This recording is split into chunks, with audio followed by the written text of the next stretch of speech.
जय हिंद दोस्तों।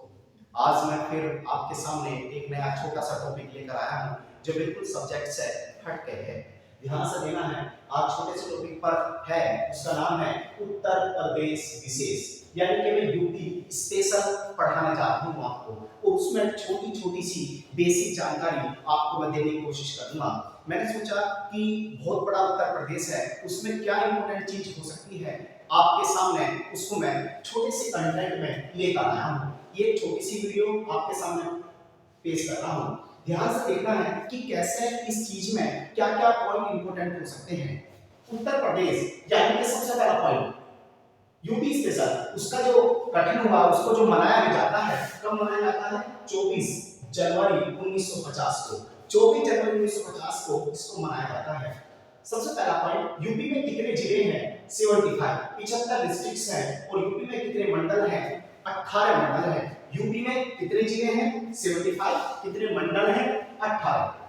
एक क्वेश्चन और आता है, यूपी की नॉर्थ से लगा हुआ जो डिस्ट्रिक्ट है वो कौन सा है? यूपी के साउथ से लगा हुआ कौन सा है? ईस्ट और वेस्ट, दोनों को मैंने एक एंगल में सेट करा है। यूपी में ध्यान से देखना है, यूपी से जो नॉर्थ से लगा हुआ जो जिला है उसका नाम है सहारनपुर। सहारनपुर, ठीक है। उसके बाद जो साउथ से लगा हुआ जिला है, यूपी का साउथ से लगा हुआ जिला, उसका नाम है सोनभद्र। उसके बाद जो ईस्ट यानी कि पूर्व में कौन सा जिला आता है यूपी के, वो आता है बलिया। और जो वेस्ट में, पश्चिम में जो जिला है उसका नाम है शामली। ध्यान से सुनना है, नॉर्थ में सहारनपुर, यानी कि मेरे सर के जो ऊपर है वो क्या है? सहारनपुर। मेरे पैरों के पास जो है वो कौन सा है? ध्यान से आप देखोगे, यानी कि याद करने का एक तरीका है, तो सोनभद्र आता है। मेरा जो ईस्ट का जो ईस्ट की साइड में जो आता है वो कौन सा? बलिया। और जो वेस्ट में आता है उसका क्या नाम है? शामली। ठीक है, कि याद करने का एक तरीका है कि कैसे आप याद रख सकते हो। तो सहारनपुर, सोनभद्र, बलिया एंड शामली। क्लियर है? आगे बढ़ते हैं। हम उत्तर प्रदेश के नाम के बारे में जानेंगे कि उत्तर प्रदेश का नाम कहां-कहां पर, कैसे-कैसे, किस तारीख को चेंज हुआ है। उत्तर प्रदेश के नाम में कई सारे परिवर्तन आए हैं। जो 1950 में ये नाम दिया है, ये इससे पहले भी उत्तर प्रदेश का नाम था। आते हैं, ये ट्रेंगल पर ध्यान देना है। मैंने ट्रेंगल बना रखा है और इस ट्रेंगल पर ध्यान देना है। इसका नाम है 1800 यूपी नेम चेंज। मैंने शॉर्ट में लिख दिया यूपी के नाम जो चेंज हुए हैं कैसे। 1836 में इसका नाम था उत्तर पश्चिमी। क्या नाम था? 1836 में उत्तर पश्चिमी। इसके बाद जो आता है 1902 में, 1902 में जो नाम आता है आगरा और अवध, आगरा और अवध का संयुक्त प्रांत, ये कहां पर था? कब था? 1902 में। इसके बाद जिसका नाम चेंज होता है उत्तर प्रदेश का 1937 में, 1937 में इसका नाम हो जाता है संयुक्त प्रांत। क्या नाम हो जाता है? संयुक्त प्रांत। इसके बाद 1950 में इसका नाम हो जाता है उत्तर प्रदेश। यानी कि सबसे पहले हम देखें तो 1836 में इसका नाम होता है उत्तर पश्चिमी। उसके बाद 1902 में इसका नाम होता है आगरा अवध का संयुक्त प्रांत। ठीक है। तीसरे नंबर पर आता है 1937 में, 1937 में इसका नाम हो जाता है संयुक्त प्रांत। और 1950 में इसका नाम हो जाता है उत्तर प्रदेश। ठीक है। 24 जनवरी को 1950 को ये मनाया जाता है। ठीक है। आगे छोटे छोटे पॉइंट में फिर हम आगे बढ़ते हैं। देखिए, तो कुछ नोट का पॉइंट है। क्षेत्रफल के आधार पर इसको डिफाइन करना है। देखना ध्यान से, नॉर्थ साउथ वेस्ट ईस्ट। क्षेत्रफल के आधार पर, क्षेत्रफल के आधार पर क्रम से कौन से आते हैं? सोनभद्र, सहारनपुर, बलिया, शामली। कौन से? सोनभद्र, सहारनपुर, बलिया, शामली। क्लियर है? आगे पॉइंट आता है, किस राज्य की सीमा सबसे ज्यादा यूपी से लगती है? ऐसा कौन सा राज्य है जिसकी सीमा सबसे ज्यादा किससे लगती है? यूपी से। तो वो है एमपी, मध्य प्रदेश। ध्यान रखना है, सबसे ज्यादा सीमा लगाने वाला राज्य कौन सा है? मध्य प्रदेश। इसके बाद यहीं पे मैंने ऐड करा न्यूनतम सीमा लगाने वाला, जो सबसे कम सीमा जो लगा जिसकी लगती है वो है हिमाचल प्रदेश। यानी कि क्या है? हिमाचल प्रदेश। क्लियर है? आगे आते हैं, अवरोही क्रम में राज्य से लगे जिले। अवरोही क्रम में जो राज्य से लगने वाले कितने जिले हैं, यानी कि किस राज्य से कितने जिले लग रहे हैं, ये ध्यान रखना। यहाँ से क्वेश्चन बन सकता है कई बार। आरओ हुआ, एआरओ हुए, यूपी के जितने भी एग्जाम हैं उनमें कई बार ये मैंने क्वेश्चन देखा है, तो आप भी थोड़ा सा एक बार ध्यान इस पर देने की कोशिश करना।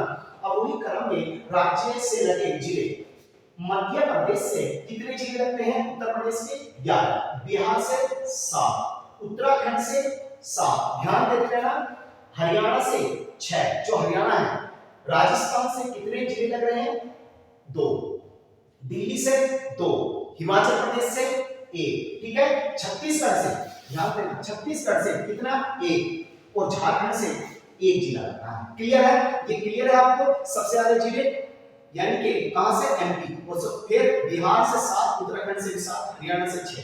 क्लियर है, आगे बढ़ते हैं। ये इंपॉर्टेंट पॉइंट याद रखना, सहारनपुर सीमा लगती है, जो सहारनपुर की जो सीमा लगती है, जो सहारनपुर जो हमारा नॉर्थ में जो डिस्ट्रिक्ट है उसकी सीमा कितने राज्यों से लगती है, कितने राज्यों, तो 3 से। उसका नाम है हिमाचल प्रदेश, हिमाचल प्रदेश, हिमाचल प्रदेश, दूसरा है उत्तराखंड, दूसरा उत्तराखंड, तीसरा है हरियाणा। ठीक है, पहला हिमाचल प्रदेश, दूसरा उत्तराखंड, तीसरा हरियाणा। क्लियर है, आगे आते हैं पीलीभीत से। पीलीभीत से जो लगने वाले राज्य हैं वे कितने हैं, 2। पीलीभीत से लगने वाले 2, सहारनपुर से लगने वाले 3। पीलीभीत से 2, सहारनपुर से लगने वाले कितने हैं, 3। ठीक है, पीलीभीत से जो लगा है उत्तराखंड, उत्तराखंड, दूसरा है नेपाल। नेपाल, नेपाल जो बना रहा है, ध्यान से, अंतरराष्ट्रीय सीमा साझा करता है। नेपाल का लगाना है अंतरराष्ट्रीय सीमा साझा करता है। क्लियर है, आगे बढ़ते हैं। थोड़ा सा यहाँ पर पॉइंट है, ये थोड़े आपके खास से आज तक पूछा गया क्वेश्चन है, यहाँ से क्वेश्चन आने की संभावना है, नोट में इंपोर्टेंट कर लेना। एनसीईआर में जिले कितने हैं, 8। एनसीईआर में कितने जिले आते हैं, 8, और अंतिम जो जिला बना है उसका नाम है शामली। शामली, यूपी का क्षेत्रफल, यूपी का उत्तर प्रदेश का जो क्षेत्रफल है 2492 वर्ग किलोमीटर। ये याद रखना, आया हुआ है कई बार पेपर में। इसके बाद ध्यान से ये वाली थोड़ी सोइल के बारे में मैंने समझने की कोशिश करी, यानी कि अरावली मृदा, अरावली मृदा कहां पाई जाती है, अरावली मृदा आगरा और मथुरा में। अरावली मृदा जो मिलेगी कहां मिलेगी, आगरा और मथुरा में। इसके बाद देखते हैं आगे में, यूपी में चाय की खेती के लिए जो मृदा, यूपी में की चाय की खेती के लिए जो मृदा हुई है वो कौन सी है, टर्सरी मृदा का प्रयोग होता है। टर्सरी मृदा ये शिवालिक वाली उसमें देखने को मिलेगी। यूपी में चाय की खेती के लिए मृदा कौन सी, टर्सरी मृदा। वायु अपर्दन में, अगला पॉइंट ये भी इंपॉर्टेंट याद रखना, क्वेश्चन आ सकता है, इसकी संभावना है। वायु अपर्दन में सबसे ज्यादा, वायु अपर्दन में जो सबसे ज्यादा जो हो रहा है वो कहां पर, मथुरा में, और दूसरा आगरा में। सबसे ज्यादा जो वायु इरोजन हो रहा है यानी एयर का, वो कहां पर, मथुरा में और आगरा में। ये एरो का ध्यान रखना है, एरो यानी कि जाएगा। वायु अपर्दन सबसे ज्यादा मथुरा और आगरा। नेक्स्ट पॉइंट आते हैं बंजर भूमि में। ध्यान से, वेरी वेरी हो सकता है आपके पेपर में आउट हो जाए क्वेश्चन।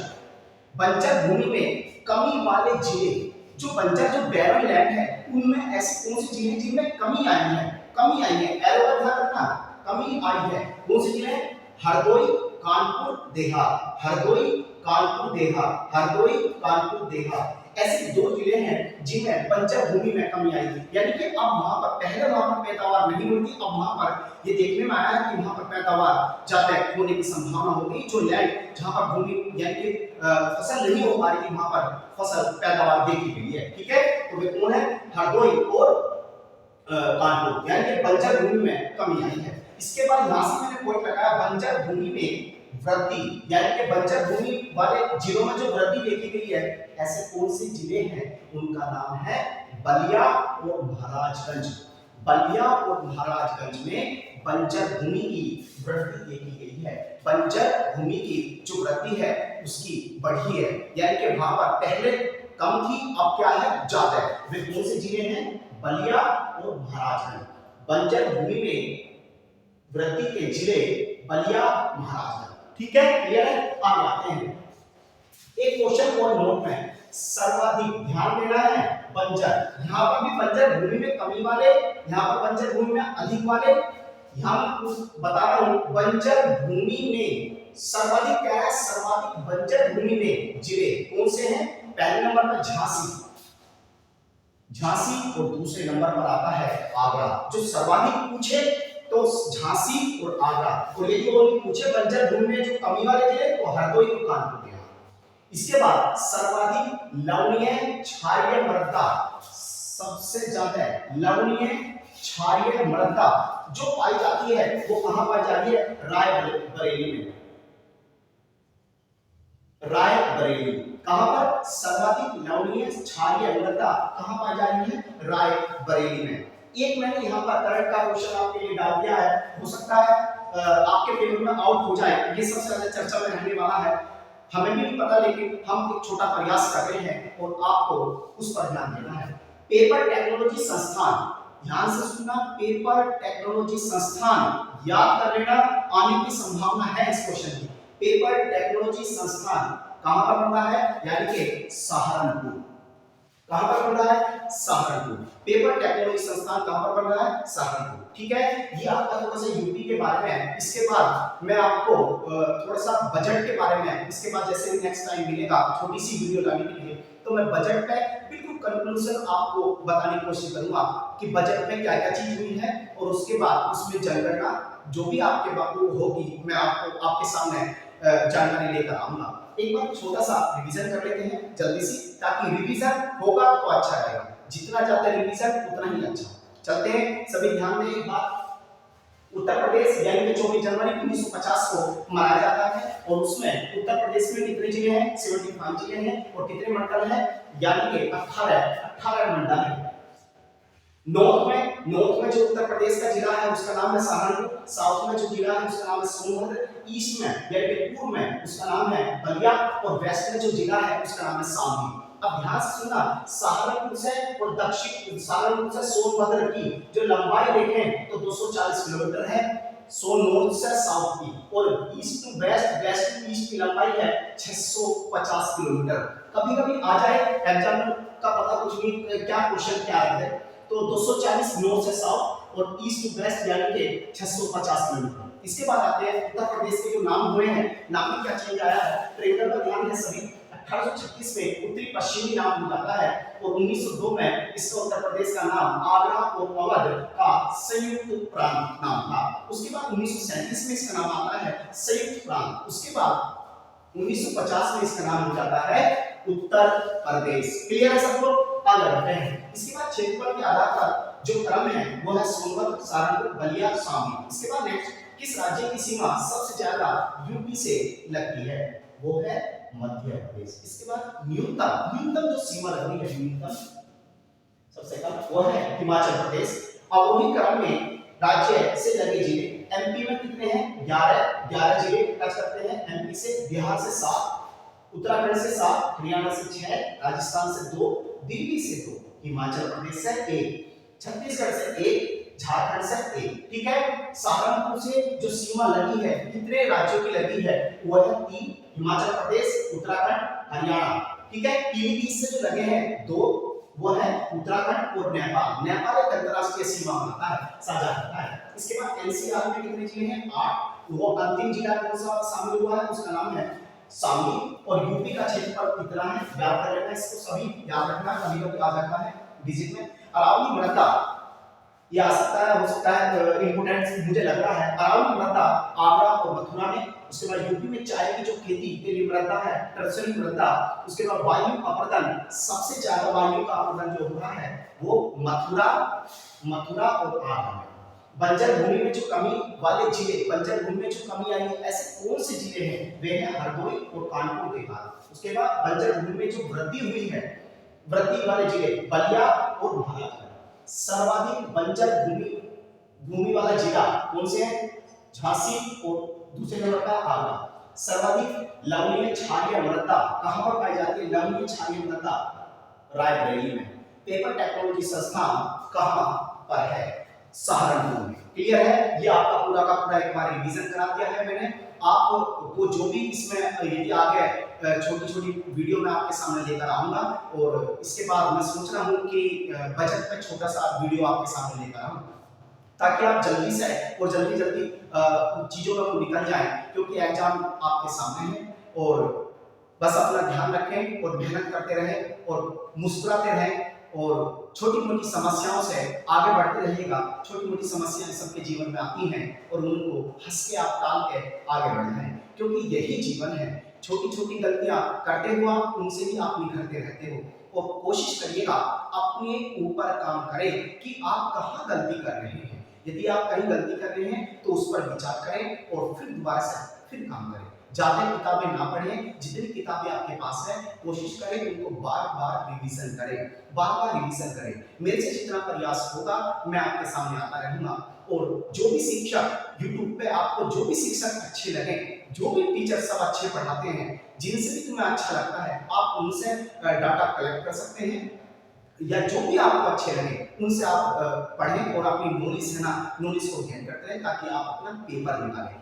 ये नहीं कि है ना इधर-उधर भागते रहें, इधर-उधर नहीं जाना है, सिर्फ एक जगह समेट के बैठ जाइएगा और पेपर निकालिएगा, और सिलेक्शन जैसे ही होगा तो हम आपके गले में फूलों की माला जरूर लगाएंगे। जय हिंद, हंसते रहिएगा, मुस्कुराते रहिएगा।